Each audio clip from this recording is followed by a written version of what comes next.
comme l'eau d'un ruisseau, ta présence coule en moi, comme un courant d'eau, ta paix remplit mon cœur,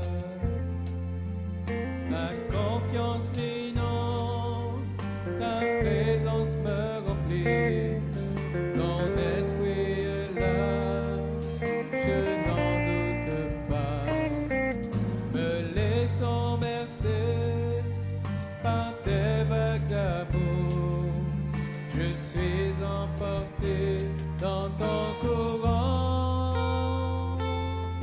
comme l'eau d'un ruisseau, Ta présence coule en moi, comme un courant d'eau, ta paix remplit mon cœur, ta confiance m'inonde, ta présence me remplit, ton esprit est là, je n'en doute pas, me laissons bercer par tes vagues d'amour, je suis emporté dans ton courant, je viens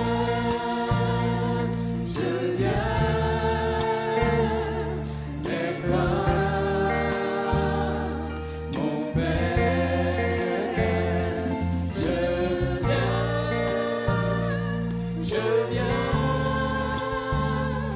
vers toi, Papa, tel que je suis, je viens vers toi, pour me blottir dans tes bras d'amour, tes bras d'amour, comme l'eau d'un ruisseau, ta présence coule en moi,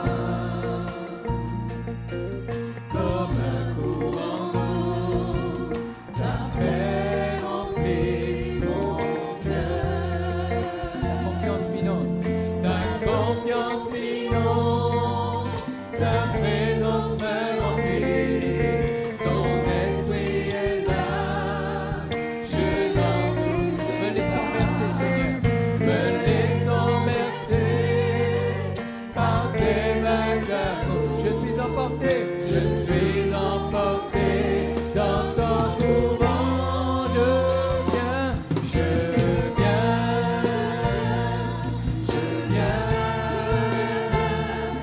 vers toi,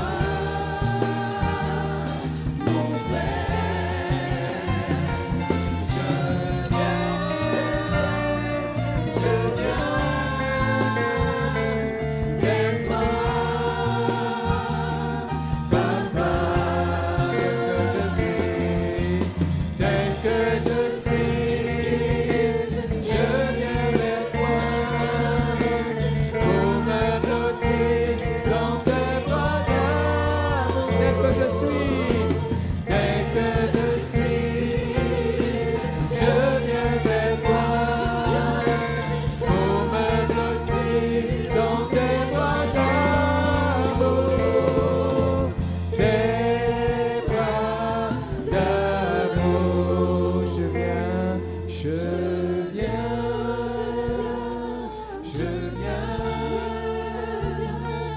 vers toi, mon Père, je viens vers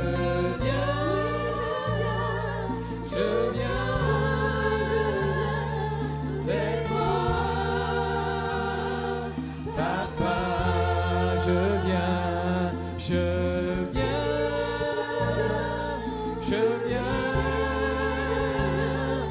vers toi, Papa, je viens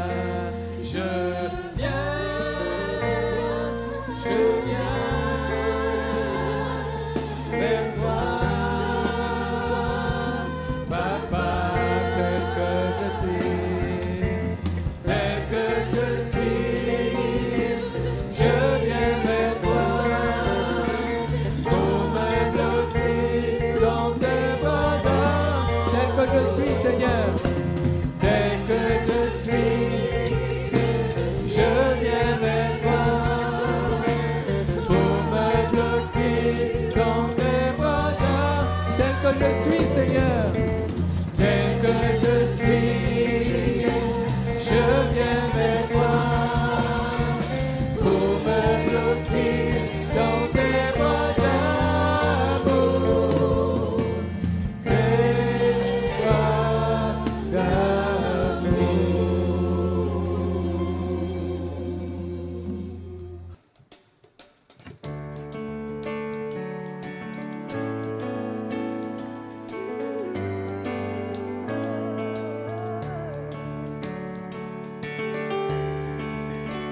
chanter ton nom, Seigneur.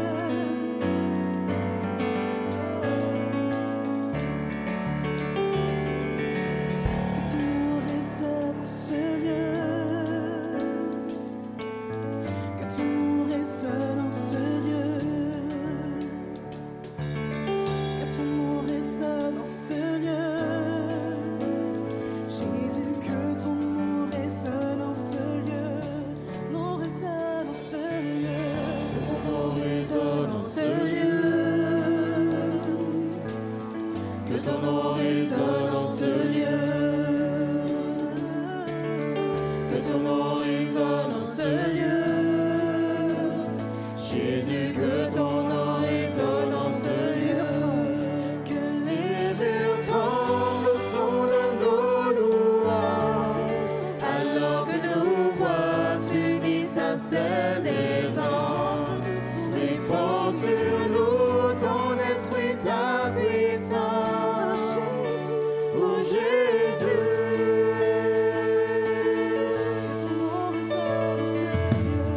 que ton nom résonne en ce lieu. Que ton nom résonne en ce lieu. Que ton nom résonne en ce lieu. Jésus, que ton nom résonne en ce lieu. Que ton nom résonne en ce lieu. Sous ton église, Seigneur. Que ton nom résonne en ce lieu. Sous toute ma famille. Que ton nom résonne en ce lieu. Jésus, que ton nom résonne en ce lieu. Que les murs tremblent au son de nos louanges, alors que nos voix s'unissent à celles des anges. Répand sur nous ton esprit, ta puissance. Oh Jésus, que les murs tremblent au son de nos louanges, alors que nos voix s'unissent à celles des anges. Répand sur nous ton esprit, ta puissance. Oh Jésus, Jésus, nous chantons ton nom. En ce lieu, oui, nous invoquons ton nom. En ce lieu, oui, nous te proclamons roi. En ce lieu, tu es Seigneur des seigneurs. En ce lieu, Jésus, nous chantons ton nom. En ce lieu, oui, nous invoquons ton nom. En ce lieu, et nous te proclamons roi. En ce lieu, tu es Seigneur des seigneurs. Alors nous chantons que les murs tremblent au son de nos louanges, alors que nos voix s'unissent à celles des anges.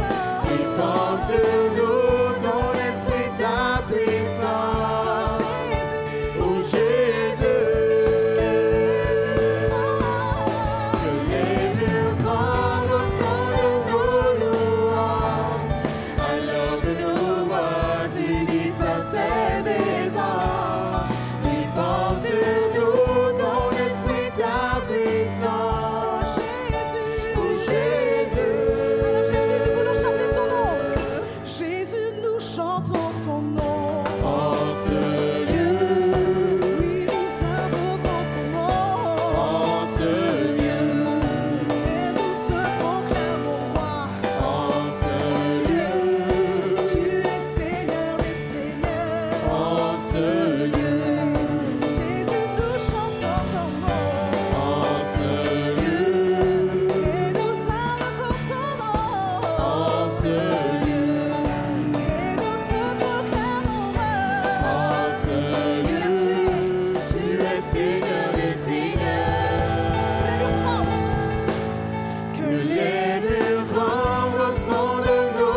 Que ton nom résonne en ce lieu. Regarde le rythme, regarde le tempo.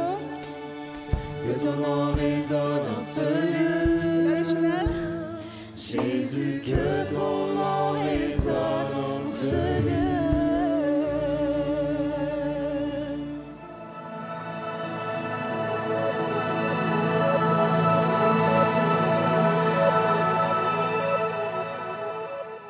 Bonjour à tous, toujours un plaisir pour nous d'être ensemble et de pouvoir partager les Saintes Écritures. J'aimerais qu'aujourd'hui nous puissions l'ouvrir dans les Actes des Apôtres, dans le Nouveau Testament. Et en passant, permettez que je salue tous ceux et celles qui prennent le temps de nous regarder sur le site internet de la Fédération. Également ceux qui prennent le temps, par le biais d'RSV, d'écouter la bonne parole du Seigneur. Dans Actes chapitre 22, les versets 3 jusqu'au verset 16, je fais cette lecture. Je suis juif plutôt, né à Tars, en Cilicie, mais j'ai été élevé dans cette ville-ci et instruit au pied de Gamaliel dans la connaissance exacte de la loi de nos pères, étant plein de zèle pour Dieu, comme vous l'êtes tous aujourd'hui. J'ai persécuté à mort cette doctrine, liant et mettant en prison hommes et femmes, le souverain sacrificateur et tout le collège des anciens m'en sont témoins.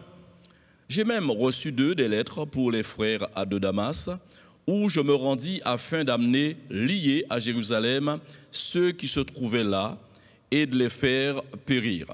Comme j'étais en chemin et que j'approchais de Damas, tout à coup, vers midi, une grande lumière venant du ciel resplendit autour de moi.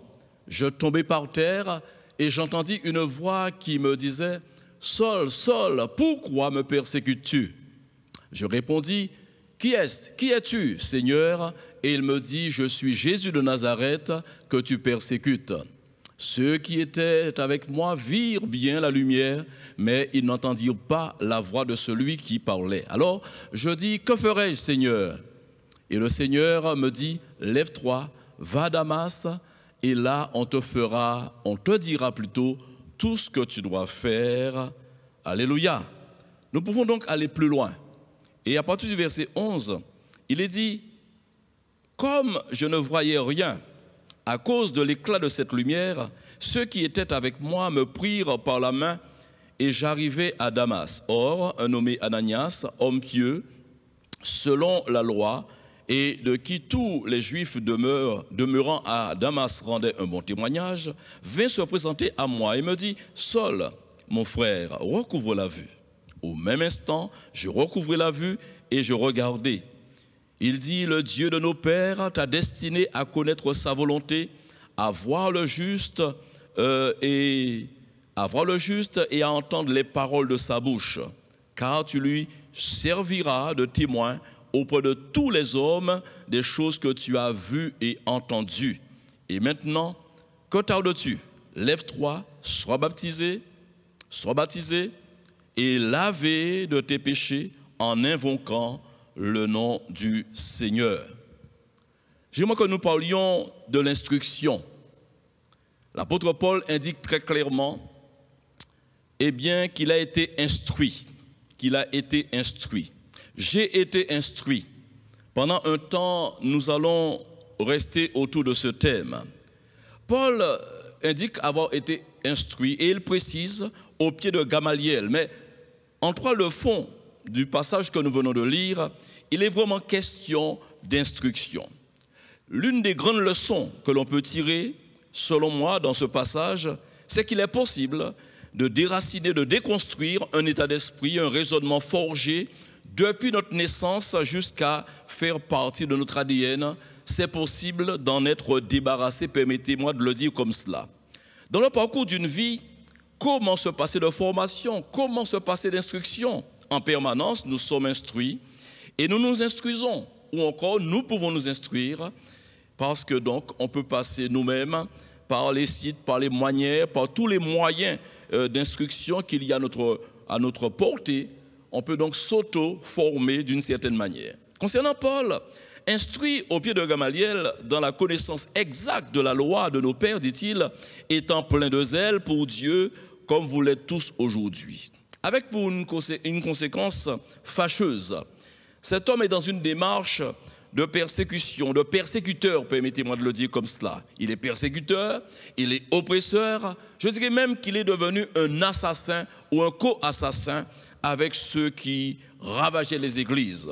Dit-il, d'ailleurs la démonstration est faite au verset 4, « J'ai persécuté à mort, dit-il, j'ai persécuté à mort cette doctrine, liant et mettant en prison hommes et femmes. » Comment est-ce possible? Quelqu'un qui a grandi dans la loi juive, qui a donc été vraiment dans un cadre particulier d'instruction sur les choses de Dieu, soit parvenu à être un assassin. J'ai été instruit. Notre première étape, et je m'adresse à tout un chacun, les parents se sont chargés de nous apporter une certaine instruction, de nous apporter également une éducation.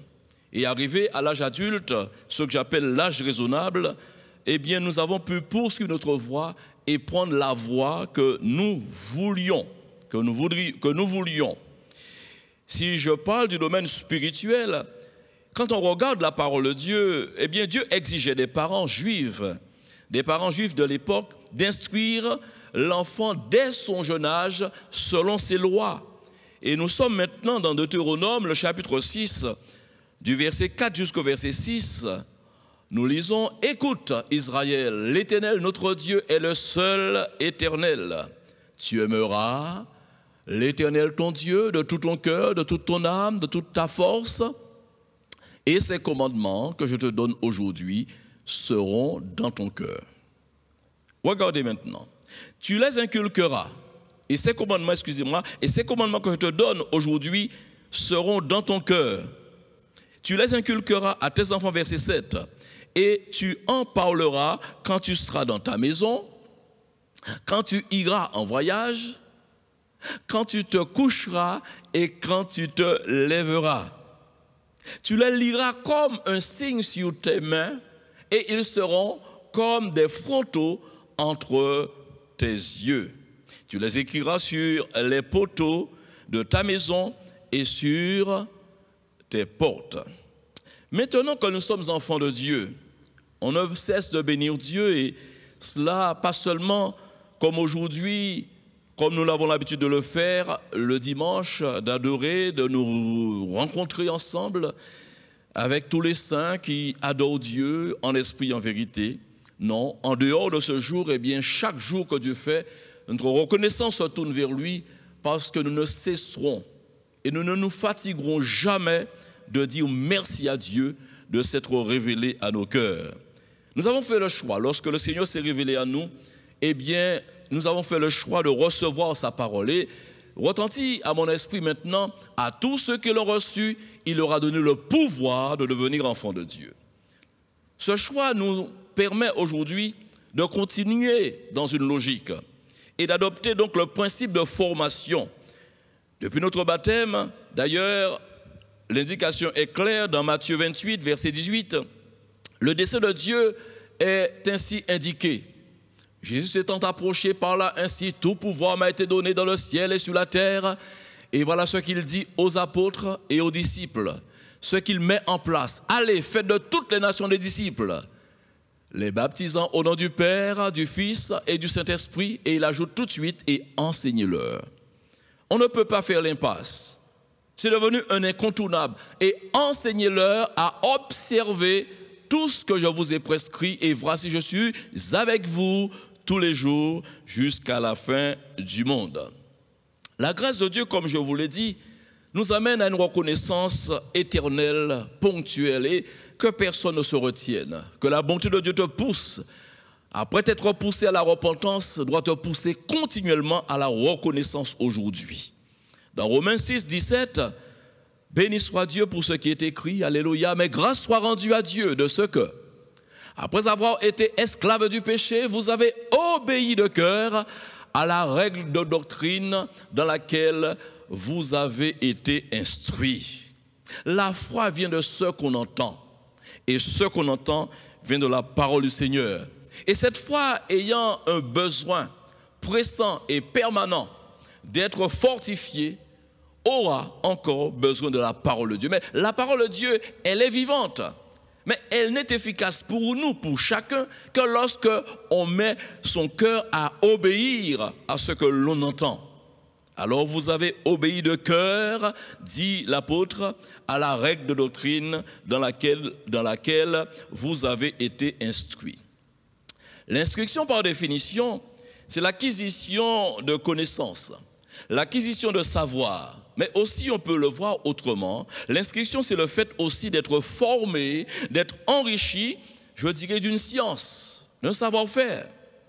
Celui qui a une connaissance fait la preuve qu'il fut instruit, enseigné sur une chose. De même que celui qui écoute sera mieux équipé pour apporter une réponse juste.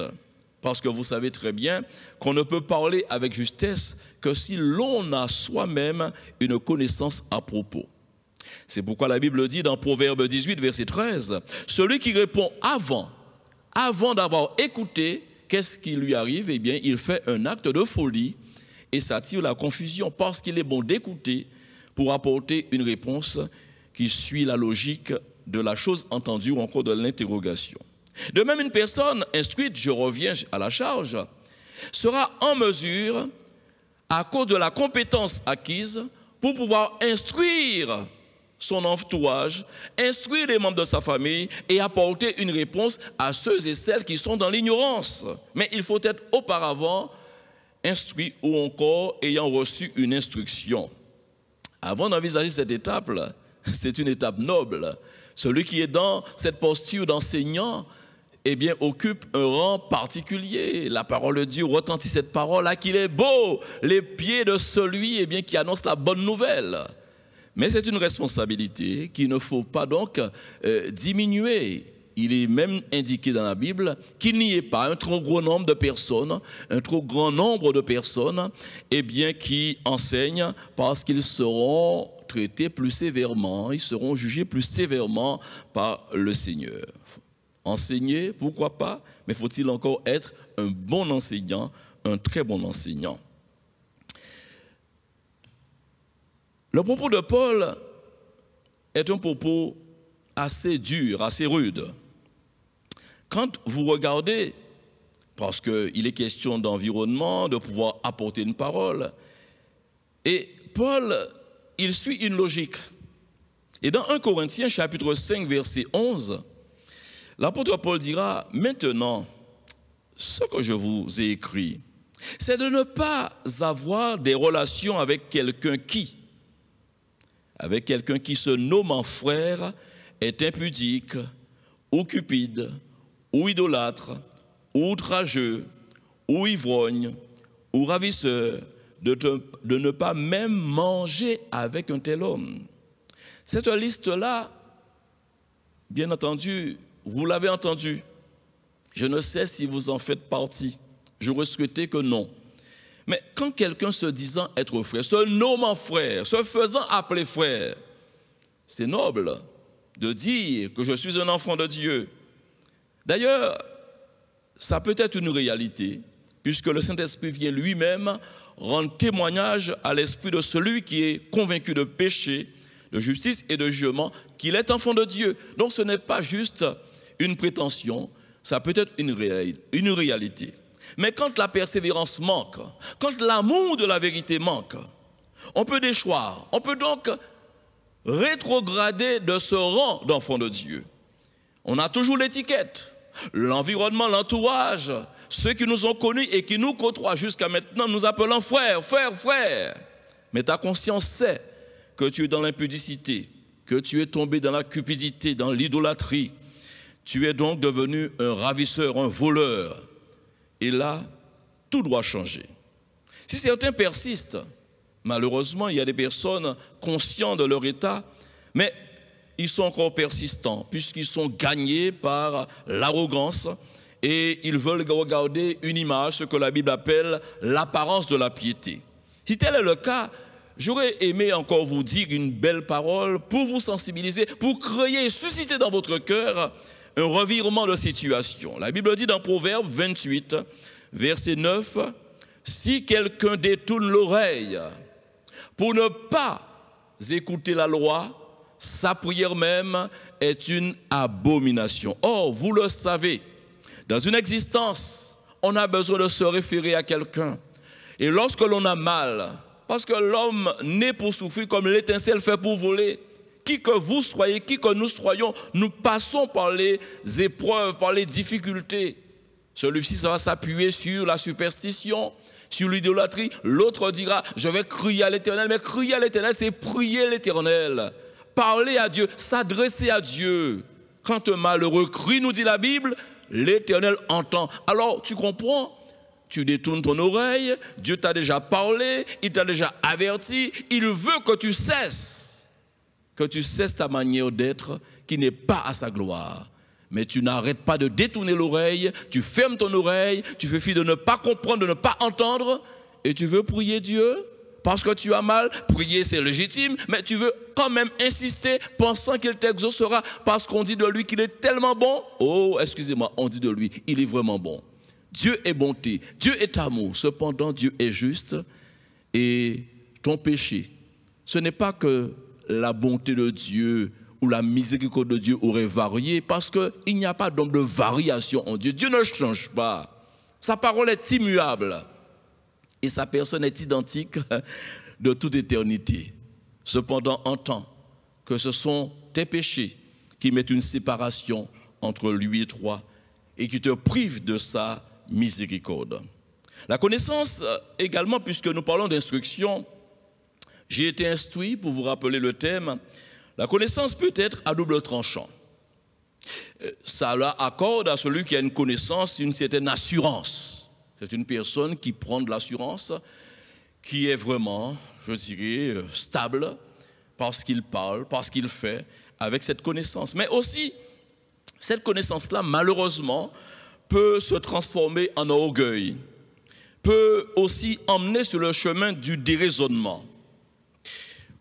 D'ailleurs, la parole de Dieu nous raconte l'histoire de Paul qui s'est trouvé devant un homme important. Et pendant qu'il le présentait, qu'il se défendait, parce qu'on le mettait en cause, eh bien, sa notoriété, sa foi, on indexait sa foi. Bref, on était contre lui. Et cet homme d'importance qui l'écoutait, à un moment donné, déclarera, eh bien, Paul, tu es fou. Et il ajoutera, ton grand savoir te fait déraisonner.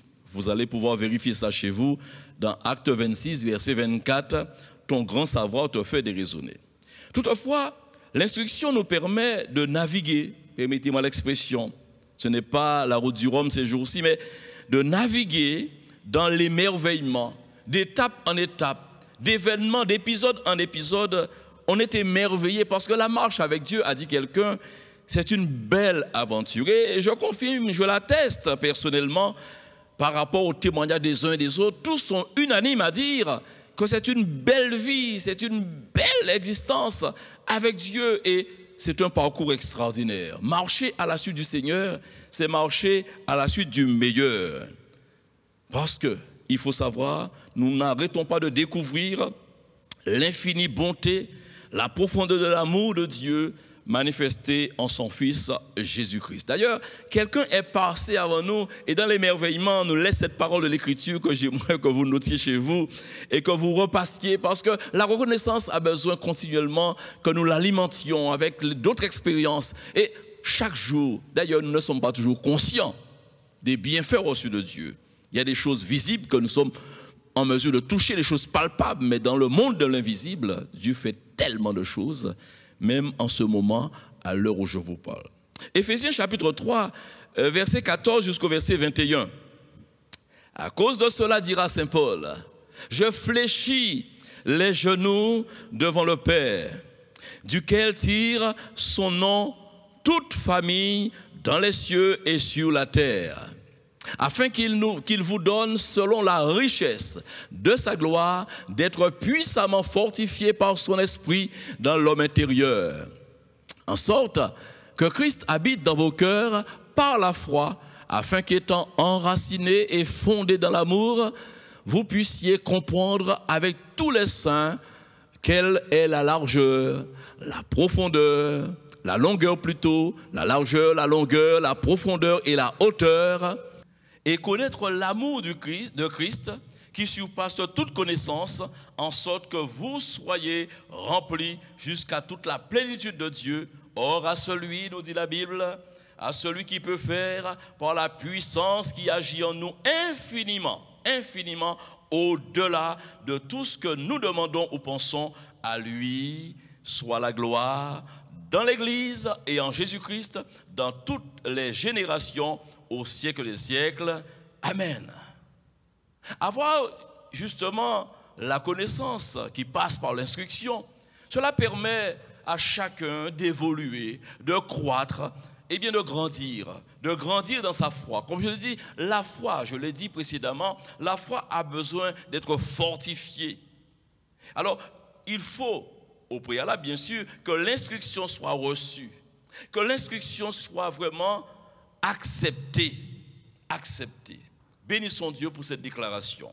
Dans 2 Timothée chapitre 3, et les versets 16 et 17, nous lisons que toute écriture est inspirée de Dieu et utile pour enseigner, pour convaincre, pour corriger et vous souligner comme moi, pour instruire dans la justice, afin que l'homme de Dieu soit accompli et propre à toute bonne œuvre. Une croissance est nécessaire. Mais cette croissance, et dans cette démarche de croissance, nous parvenons à vivre des expériences extraordinaires. Nous parvenons à vivre des exploits, défiant certaines logiques. Qui n'a jamais lu du moins les psaumes? Il en existe 150. Mais le psaume 119 est vraiment celui de la parole, soulignant les bienfaits et l'impact de l'instruction dans une vie quelle qu'elle soit. D'ailleurs, j'aime à dire que lorsque l'on plonge le regard dans la parole de Dieu, et d'ailleurs Jacques l'a dit avant moi, n'étant pas un auditeur oublieux, mais se mettant à l'œuvre, eh bien de grandes choses et de belles choses se produisent dans notre vie. Mais cette parole de Dieu, et notamment, comme je l'ai indiqué, le psaume 119, retenez, bien entendu, c'est le psaume le plus long parmi les 150. Bien sûr, on peut être découragé lorsqu'on aborde sa lecture, mais un peu de courage sera récompensé d'une bénédiction extraordinaire. Surtout lorsqu'on est disciple.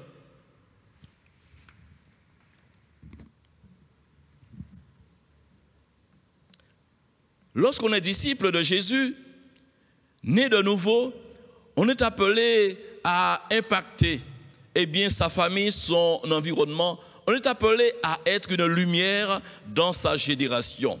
Et ça défie quelque chose, et l'exploit que je vous ai indiqué au départ se trouve justement dans ce verset 99 du psaume 119. Vérifions cela ensemble. Je suis plus instruit que tous mes maîtres, car tes préceptes sont l'objet de ma méditation. Ça défie la logique. Les maîtres, en général, en dispensant un cours ou une instruction ou un savoir-faire, ils restent des maîtres.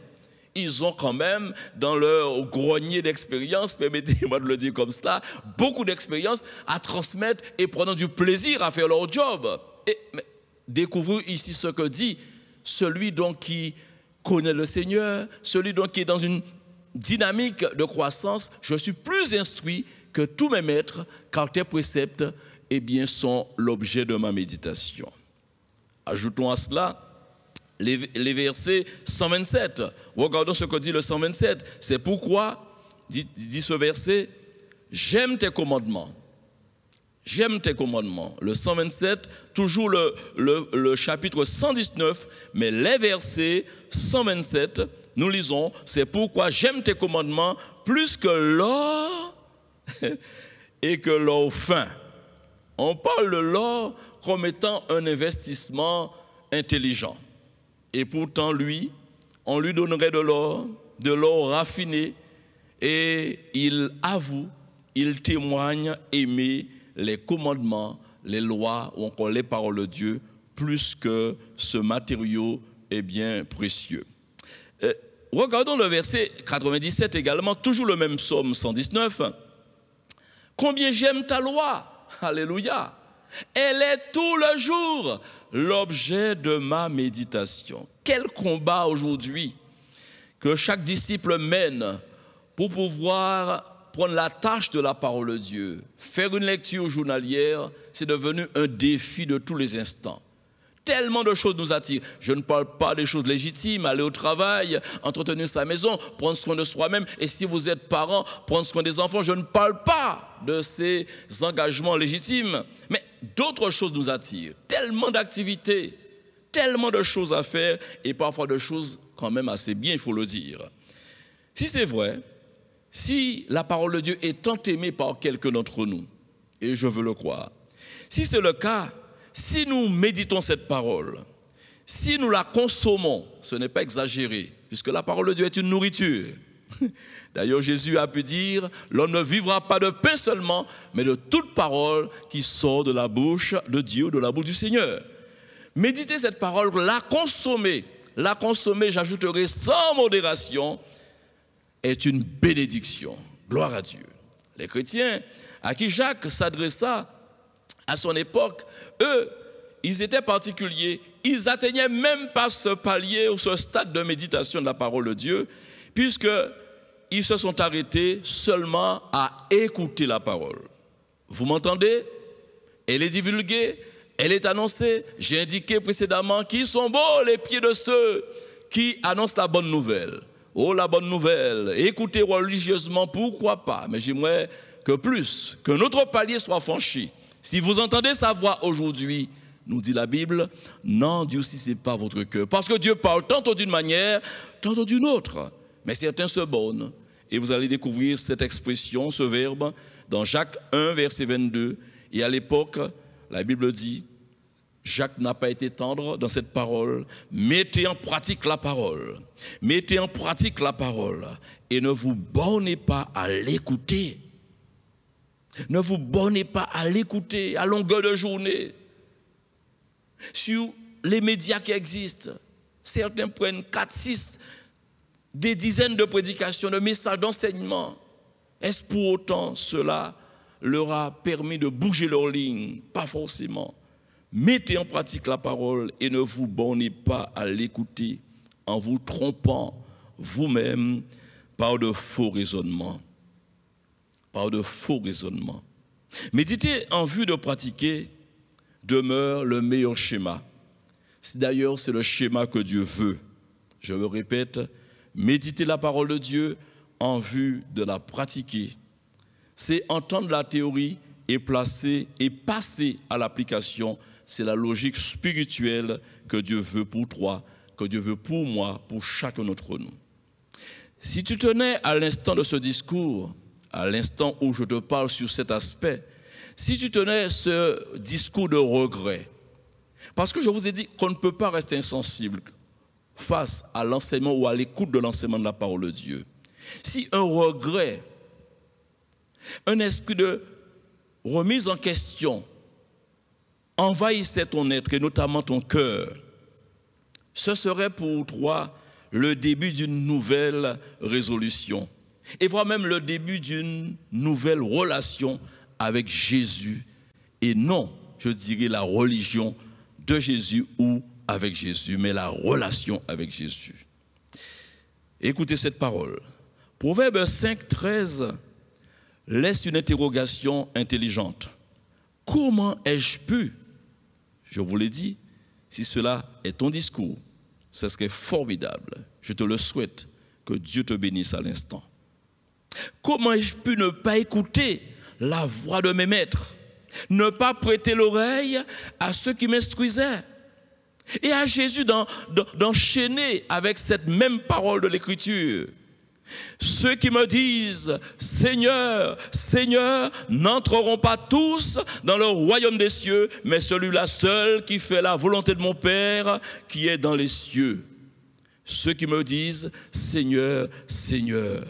Vous allez vérifier cette parole dans le sermon sur la montagne, eh bien, dans Matthieu 7, verset 21.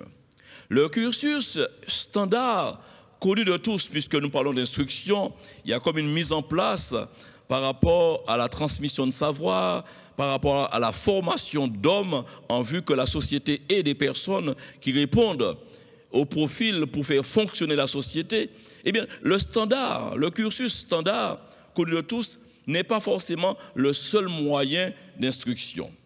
Paul, pour lui, dans le domaine spirituel, il dit avoir été au pied de Gamaliel dans un premier temps. Puis, il a été touché par la grâce de Dieu, où le Seigneur s'est révélé à lui, tandis qu'il se trouvait sur le chemin de Damas. Vous avez donc retenu cette expérience, mais ça ne s'arrêtera pas là. Le fait qu'il connaît le Seigneur, il fera une autre expérience, et une belle expérience. Et dans Éphésiens, le chapitre 3, les versets 3 à 4, il mentionne cette belle et nouvelle expérience que peuvent faire tous les enfants de Dieu. Alléluia. C'est par révélation que j'ai eu connaissance du mystère sur lequel je viens d'écrire un peu de mots. En les lisant, dit-il, au peuple d'Éphèse, vous pouvez vous représenter l'intelligence que j'ai du mystère de Christ. Alléluia. Quand la Bible nous parle de cet aspect de la révélation, bien entendu, la Bible, la parole de Dieu, elle-même représente la révélation de Dieu. On s'entend bien. Mais avoir une révélation, je dirais pour que nous nous comprenions, une révélation supplémentaire.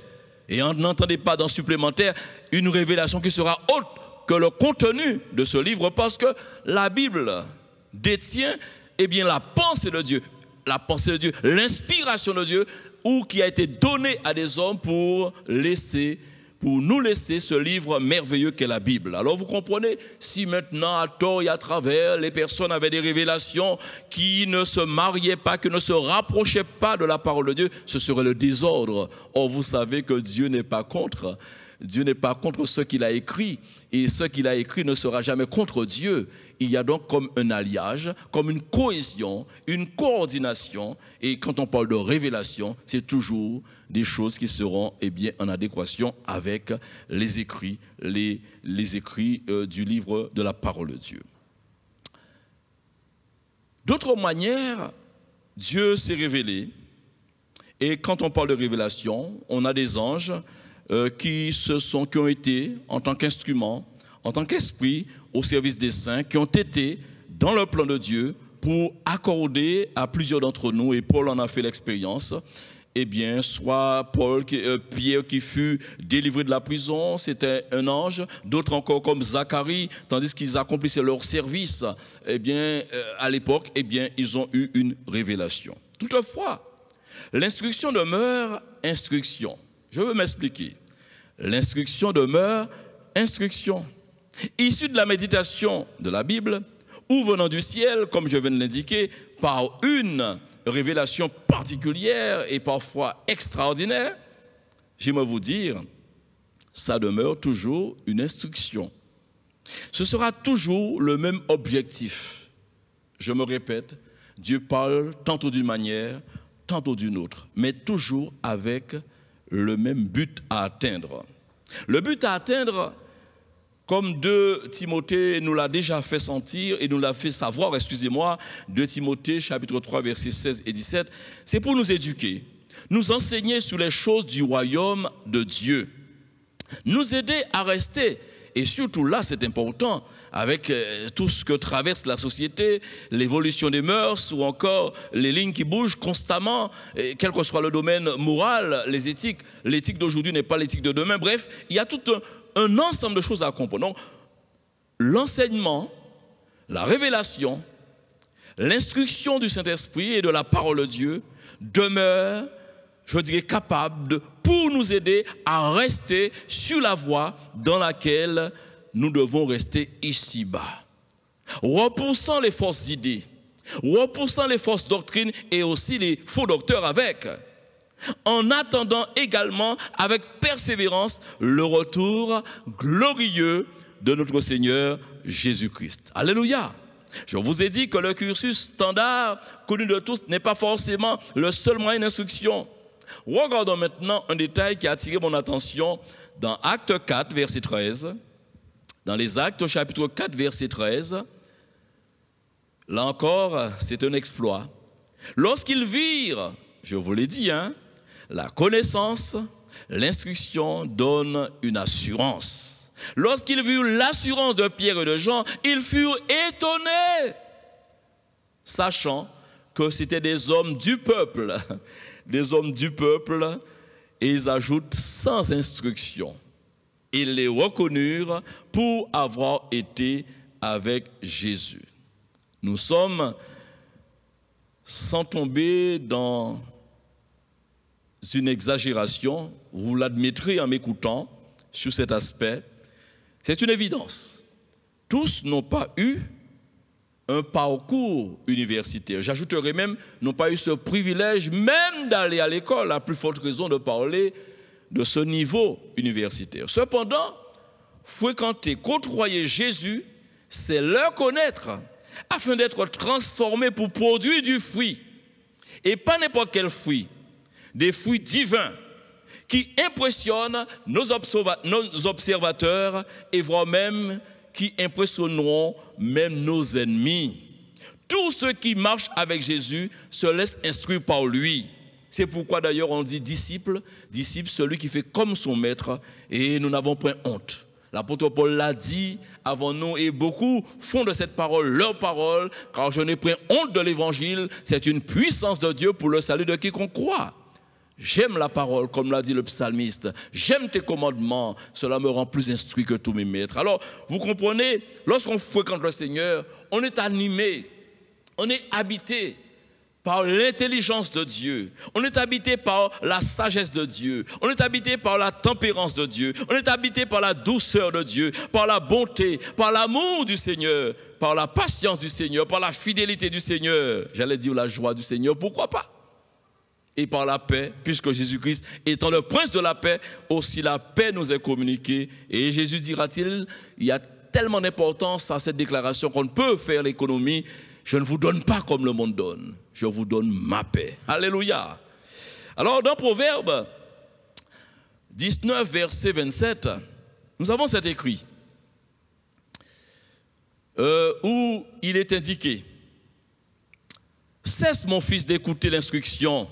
Cesse, mon fils, d'écouter l'instruction, si c'est pour t'éloigner des paroles de la science. Et cette même parole nous est laissée en français courant. Mon fils, si tu cesses d'écouter les avertissements, tu tournes le dos. Tu tournes le dos aux leçons de l'expérience. Je vous l'ai dit, les maîtres prennent du plaisir à faire leur job de transmission. Mais si maintenant le Seigneur ou encore le Saint-Esprit qui est chargé de poursuivre cette instruction, parce que quand nous lisons la parole de Dieu, nous lisons la parole, Dieu nous a accordé l'intelligence pour comprendre sa parole. Et l'Esprit Saint n'est pas à côté, il est aussi de la partie. Pour nous diriger dans toute la vérité, il passe aussi en tant qu'instructeur pour nous aider à comprendre, pour nous donner l'inspiration nécessaire, l'intelligence renouvelée pour que nous comprenions. Parce que la lettre est là. Tous lisent la lettre, mais tous ne comprennent pas. Et en vous disant cela, tous peuvent avoir en mémoire l'expérience d'un homme quand même instruit, parce qu'il était ministre. Il était descendu à Jérusalem pour adorer. Et souvenez-vous de lui, cet homme, lorsque donc Philippe a été emmené par le Saint-Esprit, conduit par le Saint-Esprit à être tout près à proximité de cet homme va faire cette confession. Comment puis-je comprendre ce que je lis si personne ne me l'explique? Je vous l'ai dit, c'est incontournable, on a besoin d'être instruit, mais là nous sommes dans un palier supplémentaire. Lire et ne pas comprendre, ce n'est pas intéressant. Lire et comprendre, c'est plus intéressant. Alors, je te répète mon fils, si tu cesses d'écouter les avertissements, tu tournes le dos aux leçons de l'expérience. Je t'encouragerai à ne pas faire cette bêtise, à ne pas commettre cette erreur. Entendre la voix de Dieu. Si tu serres la parole de Dieu dans ton cœur, afin de ne pas pécher contre cette parole, tu es un homme intelligent qui verra la gloire de Dieu dans ces circonstances, qui verra l'accompagnement de Dieu, la bénédiction de Dieu dans tous les aspects de ta vie. Le Seigneur instruisant déclara dans Jean chapitre 15, du verset 1er jusqu'au verset 8, Je suis le cep et mon père est le vigneron. Tout sarment qui est en moi et qui ne porte pas de fruit, il le retranche, et tout sarment qui porte du fruit, il l'émonde afin qu'il porte encore plus de fruits. Déjà vous êtes purs à cause de la parole que je vous ai annoncée. Demeurez en moi et je demeurerai en vous, comme le sarment ne peut de lui-même porter du fruit, s'il ne demeure attaché au cep. Et je reviens à vous rappeler que les fruits de sagesse, d'intelligence, d'amour, de douceur que nous pouvons produire alors que les circonstances sont défavorables, c'est un miracle de Dieu. Mais c'est aussi la logique de l'instruction reçue et de l'instruction acceptée.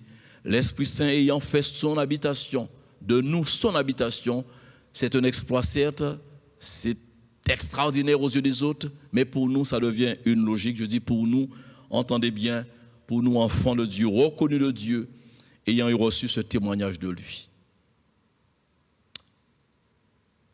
Comme le sarment ne peut de lui-même porter du fruit s'il ne demeure attaché au cep, ainsi vous ne le pouvez non plus si vous ne demeurez en moi. Je suis le cep, vous êtes les sarments. Celui qui demeure en moi et en qui je demeure porte pas des fruits, mais porte beaucoup de fruits, car sans moi, vous ne pouvez rien faire. Verset 6.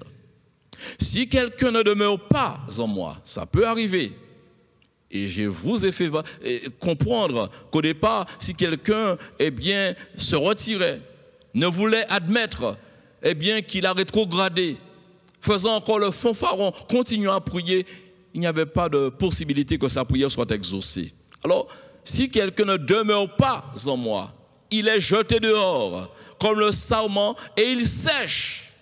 Puis, on ramasse les sarments, on les jette au feu et ils brûlent. Ces paroles sont dures, mais c'est la vérité. Si vous demeurez en moi et que mes paroles demeurent en vous, demandez ce que vous voudrez et cela vous sera accordé. Nous terminons par ce verset. Si vous portez beaucoup de fruits, c'est ainsi que mon Père sera glorifié et que vous serez mes disciples. Amen. J'ai été instruit. C'est le thème développé aujourd'hui. Mais j'aimerais en conclusion aller sur un autre aspect et dire non, j'ai été instruit, mais je suis instruit. Parce que c'est la réalité. On a été instruit et on poursuit une formation en permanence. Et continuellement, nous lisons la Bible, nous nous laissons enseigner, nous entendons des messages avec, bien entendu, pour fondement la parole de Dieu, nous nous laissons encore instruire, nourrissant notre foi encore de la parole de Dieu. Donc, je peux déclarer, sans me tromper, je suis instruit. Je suis instruit pour porter beaucoup de fruits. Je suis instruit afin que mon Père soit glorifié et que je sois un véritable disciple de Jésus.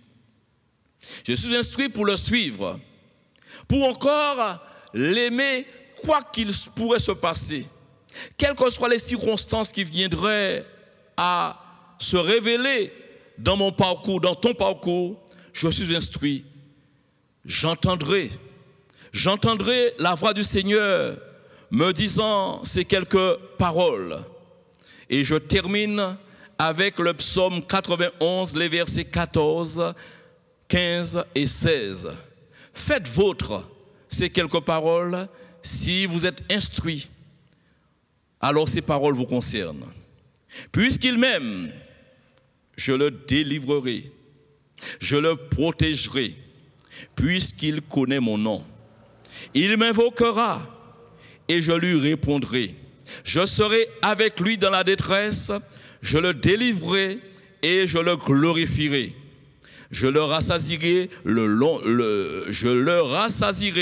de longs jours et je lui ferai voir mon salut.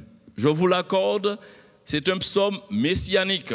Mais nous comprenons que cela aussi peut concerner celui qui est instruit et qui aime le Seigneur. Puisqu'il m'aime, alléluia, puisqu'il m'aime, si vous l'aimez, vous verrez sa gloire.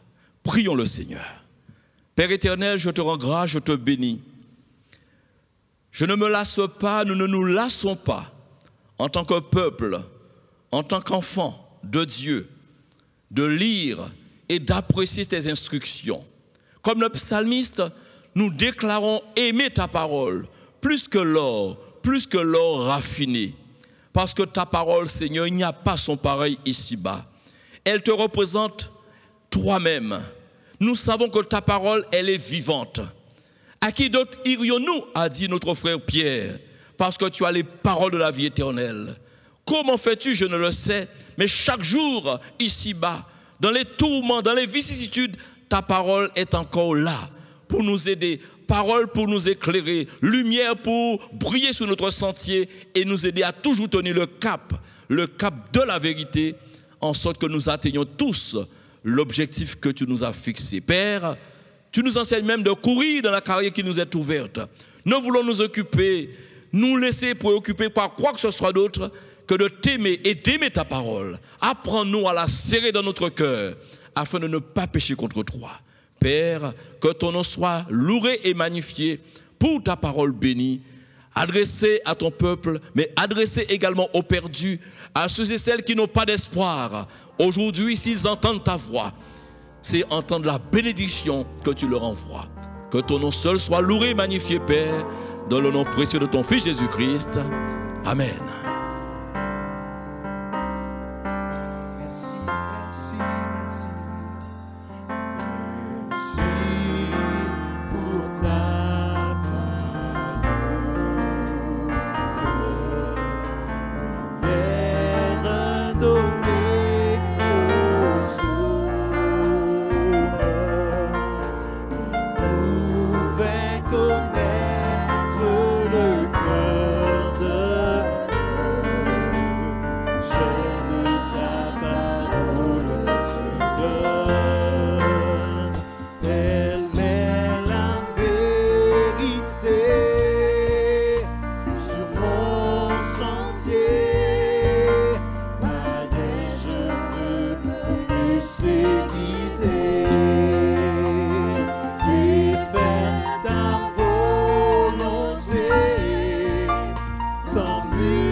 Elle est la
la vérité, elle est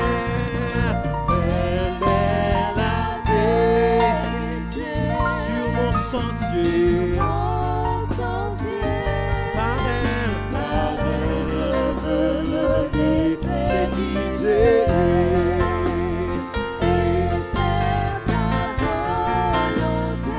Sans murmurer, sans oh, en espérant, elle est la vérité. Elle est la vérité. Sur mon sentier, par elle je veux me laisser guider.